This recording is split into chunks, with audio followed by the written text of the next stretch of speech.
Hola, buenos días. Gracias por la presentación. Como bien me han presentado, soy fisioterapeuta y soy podólogo y dedico prácticamente todo mi tiempo a la docencia, investigación y tratamiento con biomecánica.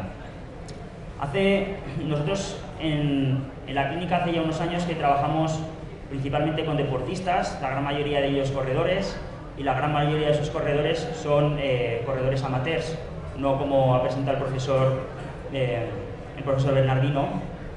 Entonces, parte de la terapia que hacemos no es solo terapia ortopodológica, o sea, plantillas, aparte de terapia física, como os ha presentado el profesor Bernardino, con EPI o Indiva o otras técnicas de tratamientos físicos, sino nosotros que también utilizamos una aproximación que nosotros decimos de reeducación del movimiento. Nosotros intentamos reeducar los patrones de movimiento de nuestros pacientes y para ello, tanto para la detección como para el control del cambio, utilizamos baropodometría como una de esas herramientas indispensables.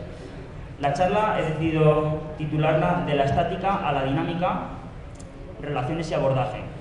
He decidido llamarla así porque estamos muy acostumbrados a valorar al paciente en estática, a ponerlo encima de un podoscopio, a ponerlo encima de una plataforma en estática, y a veces no sabemos encontrar bien las relaciones con la dinámica, cuando el paciente camina o cuando el paciente corre. Entonces, lo primero es plantear qué es estabilidad o control postural. La estabilidad o control postural es la capacidad que tiene el cuerpo de mantener el centro de presiones dentro del polígono de sustentación. En estas imágenes que vemos aquí, vemos tres personas que están haciendo el pino, decimos nosotros en España, y sabemos que este chico que está haciendo aquí el pino, sabemos que su centro de masas, su centro de gravedad tiene que estar encima del punto de apoyo. Si no estuviera encima del punto de apoyo, rotaría y por lo tanto se caería. Lo mismo nos ocurre con este chico. Sabemos que su centro de masas va a estar en algún lugar en la proyección vertical de su plataforma de sustentación. Eso es una condición sine qua non para la situación de equilibrio. O sea, necesitamos que nuestro centro de masas esté encima de nuestra plataforma de sustentación, de nuestro polígono de sustentación. Aquí tenemos varios ejemplos sobre cómo se gestiona ese centro de masas en diferentes situaciones. Vemos estas estatuas que son típicas, ¿no?, en los lugares turísticos. No sé si tienen aquí en Ciudad de México, seguro que también tienen estatuas humanas, ¿no?, de este tipo. Fijaros, vemos este camarero que se ha resbalado y se está cayendo, pero está así durante una hora. Entonces, mi primera pregunta es, ¿ustedes saben dónde está el centro de masas de este caballero? De manera habitual podríamos decir que se encontrará en torno a L2, L3, por delante de la segunda o tercera lumbar, y por lo tanto vemos que eso está fuera de su pie. Si eso fuera así, y el pie fuera el polígono de sustentación, esa persona debería de rotar, y no rota.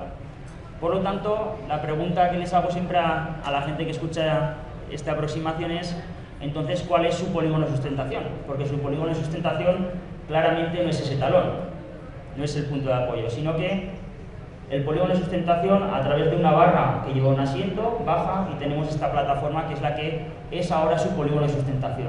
Y podemos ver cómo debajo de L2, L3, de esas lumbares, sí que está encima de la plataforma o de la nueva plataforma de sustentación. Vemos este otro caballero que parece que está limitando, simplemente apoyado sobre un bastón, y nos encontramos en la misma situación. Obviamente, su mano no puede ser el polígono de sustentación, porque si su mano fuera el polígono de sustentación, él rotaría en torno al bastón. Por lo tanto, tiene que haber un truco, ¿no? Y el truco otra vez vuelve a ser el asiento que sube y genera una superficie nueva de sustentación, que es la plataforma que tiene el suelo, y que volvemos a ver otra vez como su centro de masas vuelve a estar encima de su polígono de sustentación. Arriba tenemos tres estatuas ecuestres y a mí me gusta mucho ponerla porque es la evolución de la gestión del centro de masas en las estatuas ecuestres. Aquí vemos una primera estatua de Rafael que está en la puerta de la iglesia de San Antonio de Padua, y vemos como el caballo tiene la pierna doblada y una esfera debajo de la patita. Entonces, a mí cuando me preguntó una amiga mía historiadora, ¿por qué tiene esa pelota debajo de la pata? ¿Tú qué crees? Yo, que tengo mucha inventiva, dije, eso es que él es un general y gobierna el mundo, ¿no? Y tiene el mundo debajo de la pata de su caballo, ¿no? Y me dice, no, dice, es que si quitan esa pata, el caballo vuelca. ¿Por qué? Porque no sabían gestionar el centro de masas de la estatua para que cayera dentro del polígono de sustentación. Y ahí vemos la evolución. Esta es una foto del caballo que está enfrente del Hospital de Venecia. Y vemos como ya tiene la pata levantada. ¿Qué hicieron? Meter más masa en la parte posterior del caballo y posteriorizar el centro de masas del caballo, de modo que ahora sí que caía en la plataforma de sustentación. Con lo cual es una condición sine qua non, repito, para una situación, una condición de equilibrio, que nuestro centro de masas esté dentro del polígono de sustentación. Pero ¿qué ocurre? Esto sería nuestro polígono de sustentación, y aquí vemos la proyección del centro de presiones, ¿vale? Entonces, esa proyección del centro de presiones me habla de manera indirecta dónde está la proyección de mi centro de masas. ¿Qué quiere decir? Que si este centro de presiones lo encontramos desplazado hacia adelante, sabemos que mi centro de masa está desplazado hacia adelante.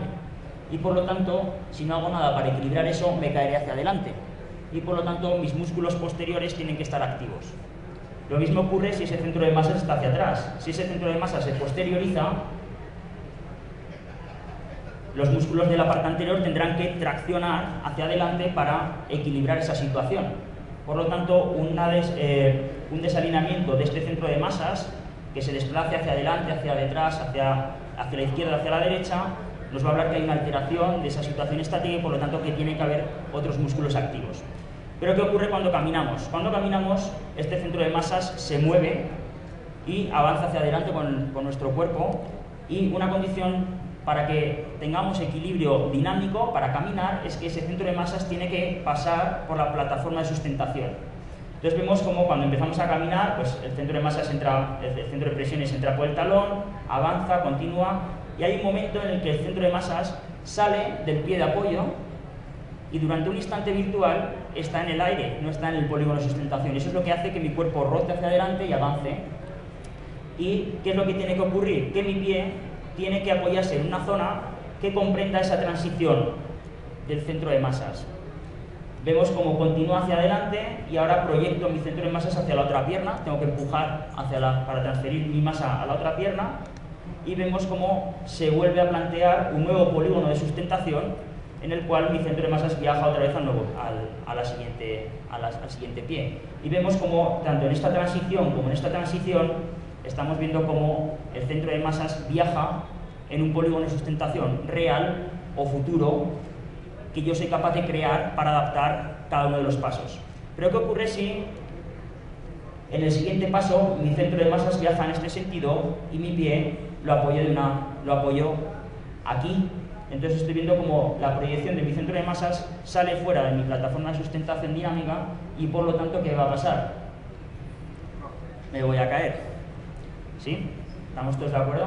Entonces, ¿cómo gestionamos este centro de masas? Es una condición, es una manera indirecta de saber cuál es nuestra calidad de caminar, nuestro control dinámico, ¿vale?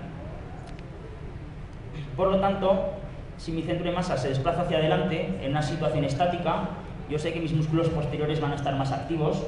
Si mi centro de masa se desplaza hacia atrás, yo sé que mi cadena anterior va a estar más activa para intentar equilibrar. O si, por ejemplo, mi centro de masa se desplaza, como nos señala aquí, hacia la izquierda, yo sé que mi glúteo izquierdo, que es un abductor, va a estirarse y por lo tanto va a estar más activo, y mi aductor derecho va a estar más activo. Son un par funcionales, glúteo y aductor contralateral, son pares de músculos funcionales, trabajan a la vez. Entonces, si mi centro de masa está desplazado hacia la izquierda, sé que este glúteo va a trabajar más y este aductor va a trabajar más. Lo mismo me ocurre si voy hacia la otra situación.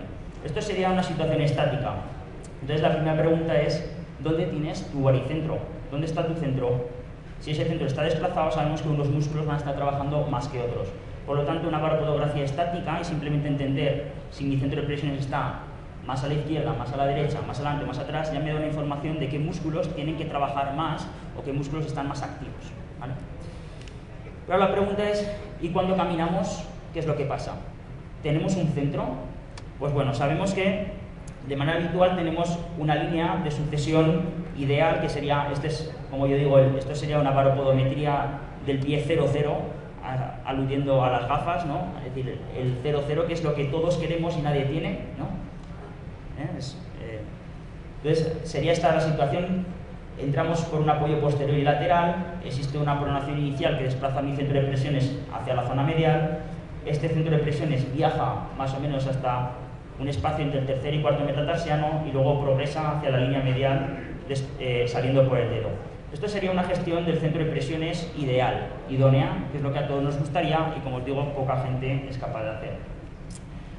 Esta sería una huella típica donde el talón está centrado, tengo la misma huella, la misma presión en la zona medial que lateral, hay apoyo en la zona lateral del medio pie, no hay apoyo en la zona medial, y en la zona metatarsal vemos que la zona metatarsal, la presión metatarsal está centrada, con presión máxima en metatarsianos centrales, y primero y cuarto y quinto un poquito disminuida.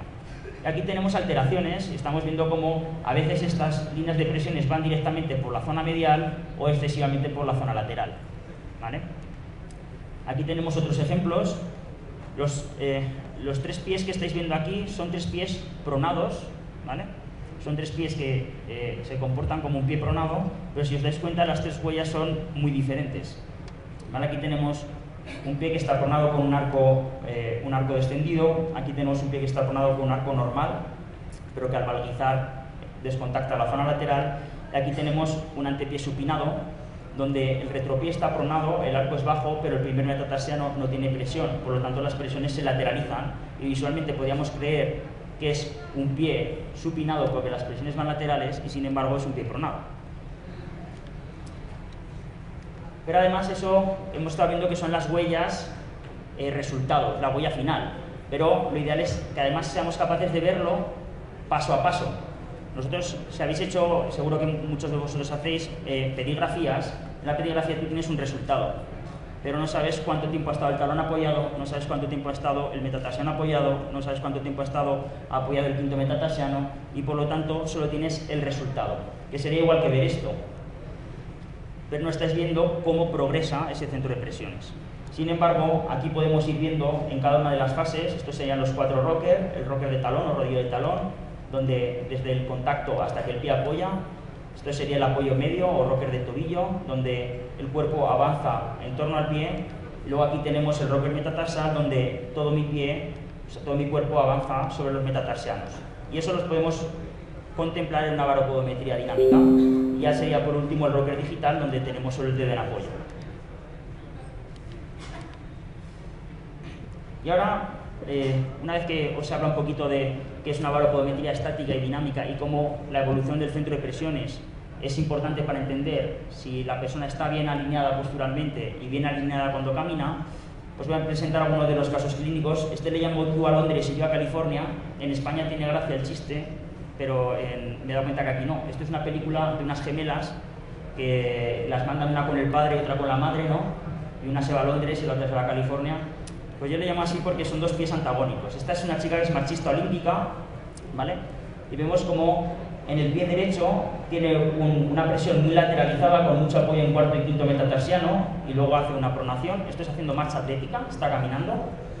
Y sin embargo en el pie izquierdo vemos como hay un apoyo lateral que prácticamente no existe y el peso pasa directamente a los metatarsianos centrales, ¿vale? Y a los metatarsianos mediales.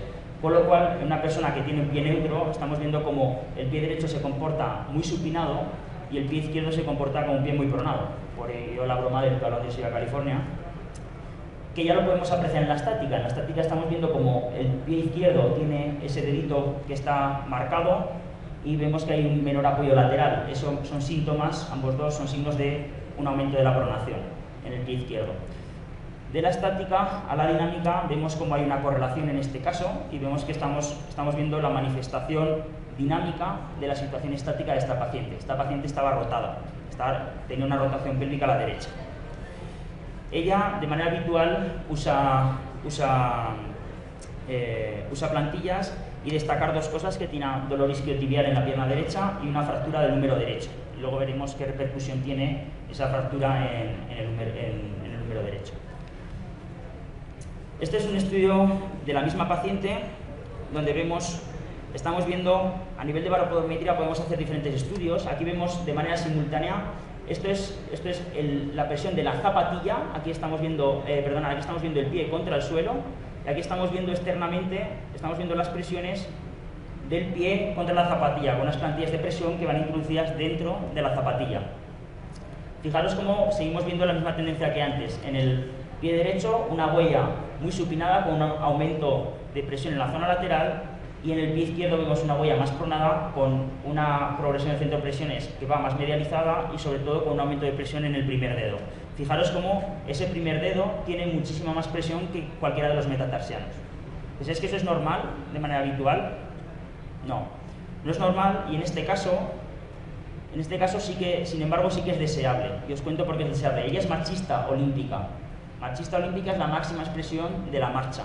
Y por lo tanto, para dar el paso lo más largo posible y lo más rápido posible y la máxima propulsión, ellos aprenden a utilizar hasta la flexión plantar del dedo para empujar contra el suelo. ¿Vale? Fijaros como en este caso la pierna derecha no propulsa con el dedo, ¿lo veis? Que no llega, el dedo prácticamente no tiene presión, no llega a empujar con ese pie derecho. Y esa pronación que utilizan en la fase final de este pie izquierdo le ayuda, sin embargo, le ayuda a aumentar la capacidad propulsiva. ¿Vale? Este es el estudio en 3D, no sé si llegáis a verlo porque hay demasiada luz. ¿Veis al muñequito moviéndose? Sí, bueno, este es en el laboratorio, le hicimos un estudio en 3D.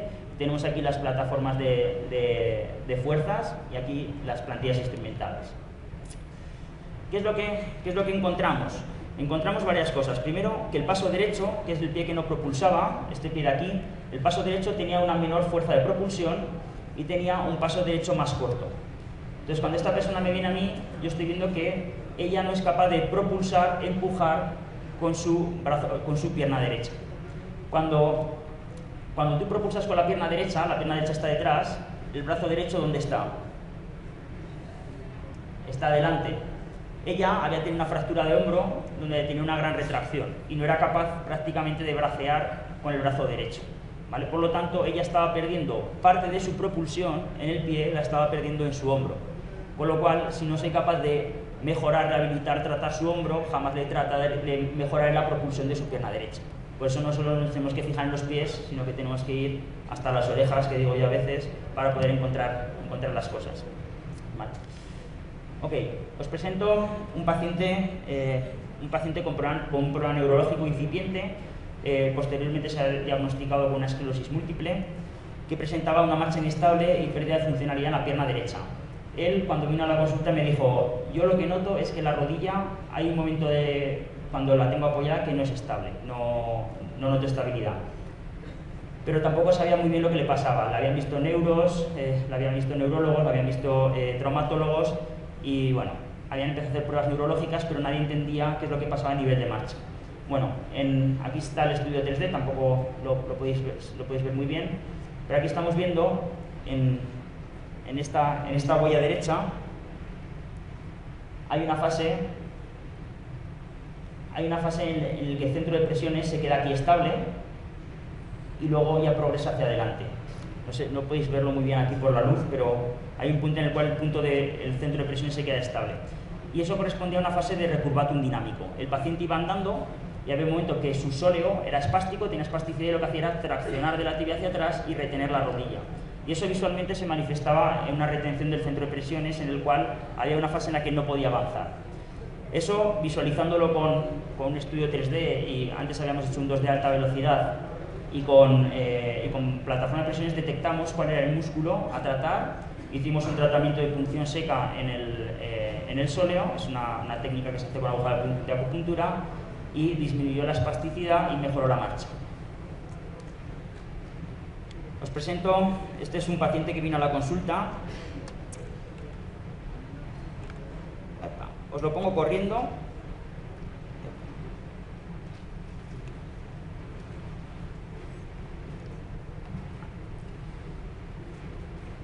Este es un paciente que viene a la consulta, es un niño que creo que tiene unos 11 años, y el padre lo trae a la consulta diciéndome que corre mal y que se cansa mucho corriendo, pero que nadie sabe por qué. Su fisio le estaba estirando los isquios, luego veremos si había acertado o no. Este es el vídeo y paso la exploración. Primero le hacemos una exploración en estática y vemos como el centro de presiones se desplaza hacia la izquierda, 64%, 36%, ese es un gran desplazamiento del centro de presiones a la pierna izquierda, y luego se desplaza al talón izquierdo, un 37% en el antepié y un 63% en el retropié. Entonces, si nos imaginamos al paciente, el paciente estaría desplazado hacia la derecha y hacia atrás, su pelvis estaría desplazada hacia la derecha y hacia atrás en el talón izquierdo. Entonces, lo primero que me asalta a la cabeza es cómo estarán sus flexores de cadera de esa pierna izquierda, porque yo me imaginaba una retracción de esos músculos, que era lo que hacía que su masa se desplazara hacia allí. Luego lo vemos caminando, tenía un pie bastante aplanado, ¿vale? Eran bastante simétricos en la dinámica, y sin embargo, cuando lo registro grabando, aquí está trote y aquí está sprint. Un segundito que os lo pongo haciendo un sprint en la consulta. Quiero que os fijéis, voy a pausar un momento.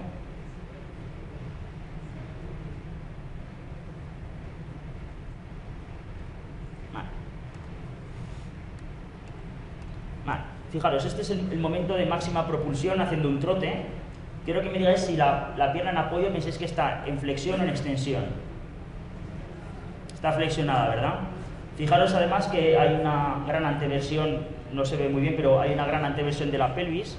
Entonces el padre me decía, mi hijo corre muy bien sprints, de hecho gana a todo el mundo, pero cuando tiene que trotar o correr a velocidad constante y larga, le gana a todo el mundo. Fijaros que aquí está haciendo un trote y veis que él realmente no puede extender la cadera porque tiene una gran retracción de los flexores de cadera, en este caso recto femoral y psoas.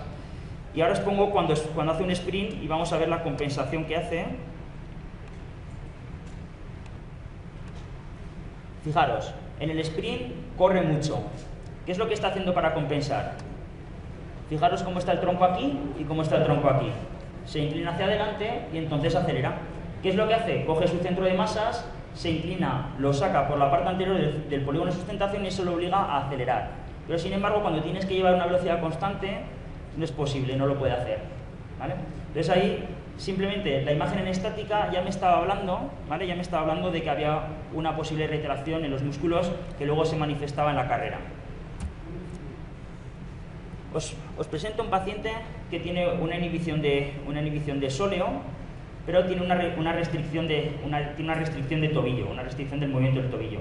Cuando hacemos un análisis de la estática, vemos como el centro, en cuanto a izquierda a derecha, está 50-50, tiene la misma presión en la pierna izquierda que en la pierna derecha, pero vemos como en el talón izquierdo tiene un montón de presión, de hecho tiene un 62% frente a un 38%, mientras que en el pie derecho tiene un 50-50. Eso ya de inicio me hace pensar que o su musculatura anterior de la pierna izquierda está muy fuerte o su musculatura posterior de la pierna izquierda está muy débil. Ya me hace pensar en una inhibición de esa musculatura. Entonces lo ponemos a caminar, ¿vale? Y quiero que veáis como, sin embargo, su talón cuando camina, su talón se levanta pronto, ¿lo veis? Si su sóleo estuviera inhibido, ese talón no se podría levantar. Entonces yo tenía dos ideas que se contraponían una a la otra, que era que el sóleo estaba inhibido y que el sóleo funcionaba bien. ¿Qué es lo que hacemos? Hacemos un estudio del movimiento de la articulación, hacemos una goniometría y vemos que hay una limitación articular del tobillo. Por lo tanto, el tobillo, este talón, se levantaba por el bloqueo articular. Y de hecho, ese paciente ya empezaba a tener dolores en la parte anterior del tobillo, ¿vale? Por la compresión ósea que existía. Y aquí hacemos una batería de saltos. Lo que hacemos es pedimos al paciente que salte con la pierna izquierda y con la pierna derecha, ¿vale? Cronometramos con un sistema, cronometramos cuánto tiempo está en el aire con una y con otra para ver con cuál de las dos piernas tiene más fuerza, y vimos cómo con la pierna derecha era capaz de saltar mucho más que con la pierna izquierda. Por lo tanto, eso terminaba de confirmar que había una inhibición de esos gemelos y era muy evidente. Y por último, un parámetro que estábamos aquí, que es importante también la dinámica, y es que el paciente hacía una propulsión deficitaria con ese tobillo. En la dinámica se podía también apreciar cómo el centro de presiones no llegaba hasta el final y hacía un despegue apropulsivo. Este es un amigo mío que vino a la consulta y había tenido una luxación de rótula, y lo exploré en la consulta de chiripa, vino y quiso que le enseñara lo que hacía y le expliqué. Y encontramos como en este caso, en el pie derecho, vemos como el centro de presiones estaba desplazado muy hacia la zona posterior. De hecho tenía un 30% de presión en la zona anterior y un 70% en la zona posterior, y aludiendo al mismo razonamiento que he utilizado antes, me imaginaba una musculatura posterior de la pierna derecha más débil, ¿vale? Y ¿qué es lo que hicimos? En este caso vemos como, os pongo este vídeo, un segundito. Vemos en este caso como en el pie derecho, que es donde está la inhibición, en este caso no hay restricción de tobillo, el tobillo tiene una movilidad correcta, vemos como este talón no se levanta, tarda mucho más en levantarse que en el caso anterior. Cuando vemos la huella general, un segundito que os pongo la huella general, aquí. En la huella general vemos como el talón aparece con una marcada presión que nos habla de que tarda en elevarse y de que además hay un gran impacto. Esta es una paciente que viene a la consulta, ahora entramos en la parte de reeducación, hasta ahora solo habéis visto casos clínicos a modo de diagnóstico y ahora os voy a enseñar alguna de las reeducaciones que hemos hecho en consulta. Esta es una paciente que viene a la consulta con un dolor de hombro y cuando yo la exploro encuentro un cierre, lo que yo llamo un cierre torácico, que es una dominancia de la cadena anterior que hace que su tórax esté en cifosis y por lo tanto los hombros, las escápulas estén inclinadas hacia adelante y eso hacía, ella era monitora de yoga y por lo tanto para hacer grandes flexiones de hombro existía un impingement, una compresión entre el húmero y el acromion. Por lo tanto, mi hipótesis era que si no era capaz de cambiar la situación de su tórax, jamás le podría solucionar el hombro, porque yo puedo tratar el hombro, pero si ella sigue con esta posición, cada vez que quiera flexionar el hombro se va a comprimir. Entonces hacemos un estudio completo de la postura y empezamos viendo cómo la presión estaba muy posteriorizada, 63-57% en los talones y desplazada hacia la izquierda, 56%. Después del tratamiento de reeducación, luego os mostraré algunos de los ejercicios, después de los tratamientos de reeducación de la postura, obtenemos que hemos puesto a la paciente 50-50, o sea, la hemos puesto en el centro, y respecto a la parte anterior y posterior, en el pie derecho conseguíamos 50-50 y en el pie izquierdo 45-55. Con lo cual habíamos logrado llevar el centro de gravedad al centro, en izquierda-derecha y al centro delante-detrás. En la última sesión, con ella estuvimos trabajando casi 3 meses, hacemos visitas cada 15 días, o sea, hicimos unas 6 sesiones más o menos, desde la primera a la última, y en el inicio de la última sesión, cuando vino la última vez, fijaros que ella estaba 49-51 y luego estaba 50-50-50-50, o sea, estaba perfectamente en el centro y su dolor de hombro había desaparecido, un dolor con el que llevaba varios años trabajando y varios años con el mismo dolor y había desaparecido, cosa que a veces a mí también me sorprende, pero la paciente está muy contenta. Estos son algunos de los ejercicios que mandamos para hacer la corrección de la postura. Cuando tenemos, por ejemplo, queremos hacer una fase propulsiva, trabajamos en esta posición. Este es un ejercicio que se llama también de suspensión, donde estamos trabajando la pronación, estamos trabajando tibial posterior, vasto interno, glúteo medio y cuadrado lumbar contralateral. Y aquí, aunque no los podéis ver porque hay demasiada luz, está el chico haciendo los ejercicios, ¿vale? Estos ejercicios tienen unos pequeños componentes de movimiento donde le pedimos al paciente que intente tocar el techo y que intente rotar hacia atrás, o le pedimos que flexione la rodilla o que intente tocar el suelo. Hay diferentes ejercicios.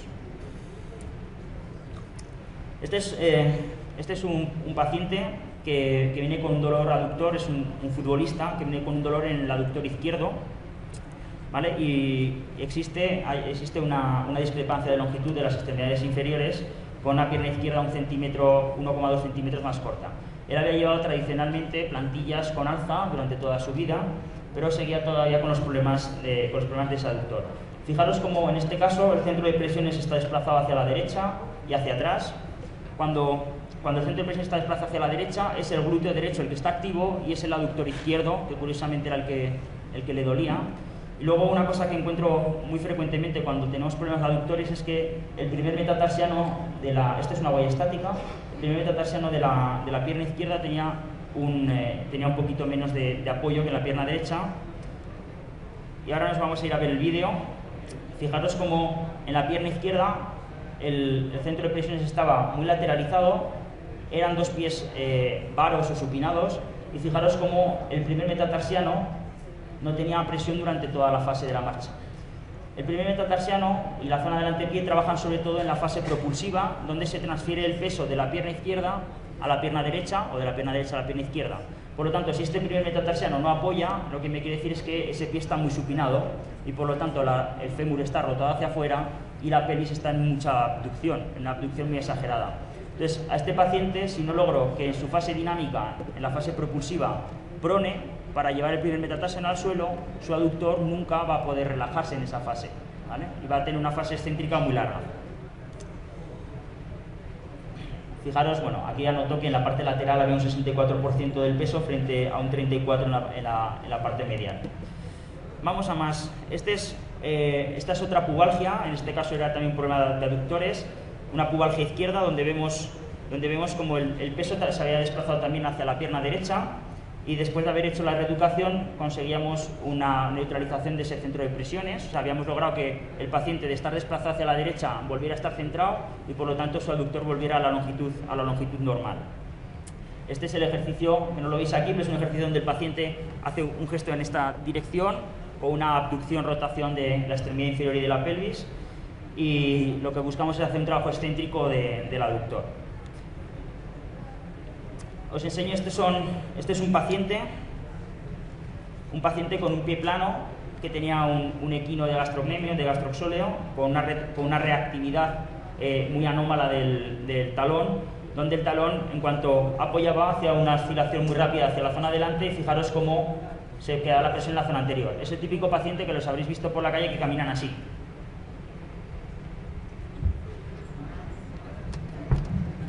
¿Sí?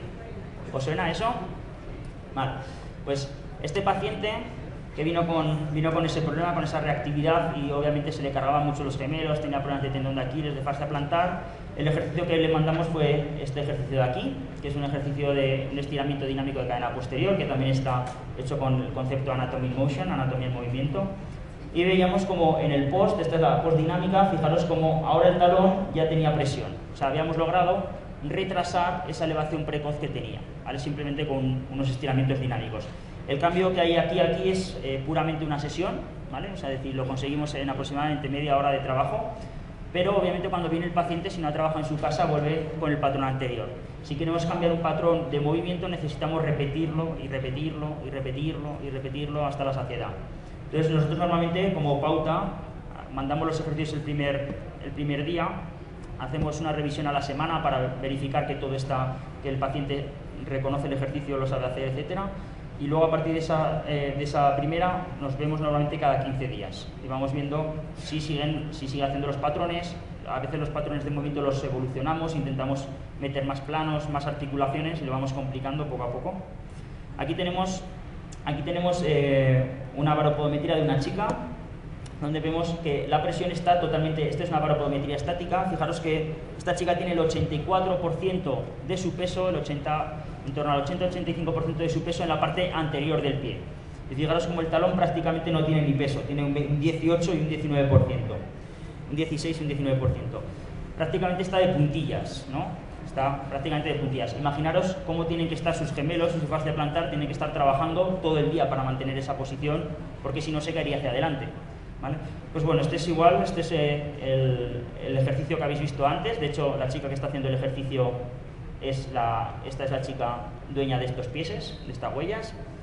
Y aquí vemos como inmediatamente después de haber hecho el ejercicio habíamos posteriorizado el centro de presiones, y en la pierna izquierda de un 84-16 habíamos pasado a un 57-43, y la pierna derecha de un 81-19 habíamos pasado a un 46-54. O sea, habíamos logrado neutralizar, centralizar ese centro de presiones.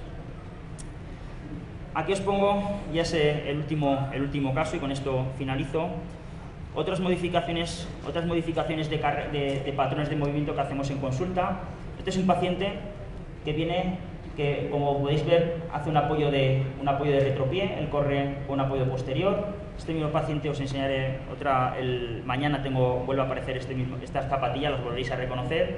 Y él hace un apoyo de talón con un gran impacto, y ese impacto le estaba generando problemas óseos, problemas de impacto. Entonces, una de las opciones que hicimos con él, y puesto que el pie y la calidad tendinosa del deportista nos lo permitía, hicimos una modificación progresiva a un patrón de técnica de antepié.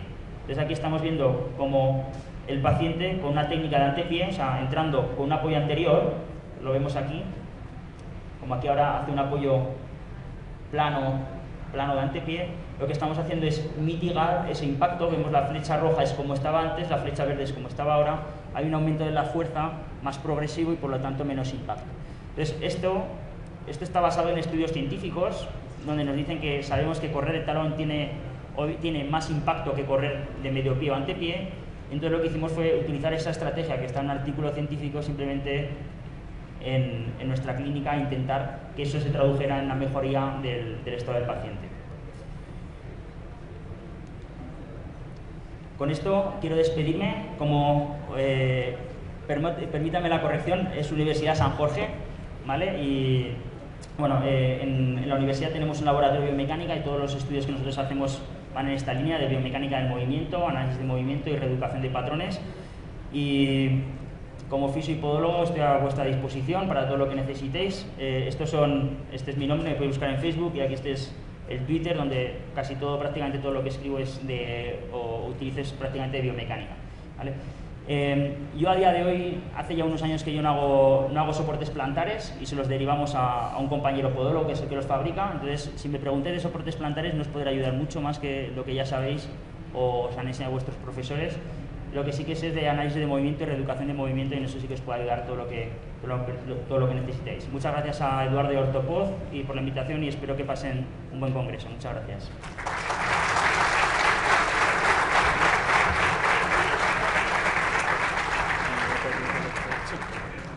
Le vamos a hacer la entrega de su reconocimiento, señor Mar, le vamos a entregar otro y posteriormente se lo envío. Vale. Sí, por si le Un segundito que voy a cerrar esto. la fotografía del doctor. Vale.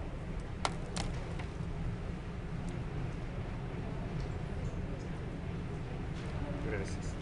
Listo. Doctor, podólogo, Luis Enrique Roche, queremos agradecer infinitamente su participación con este magnífico tema de biomecánica, análisis de biomecánica, y la empresa Ortopod México las entrega de su reconocimiento, esperando verlo próximamente por aquí. Muchas gracias. Felicidades.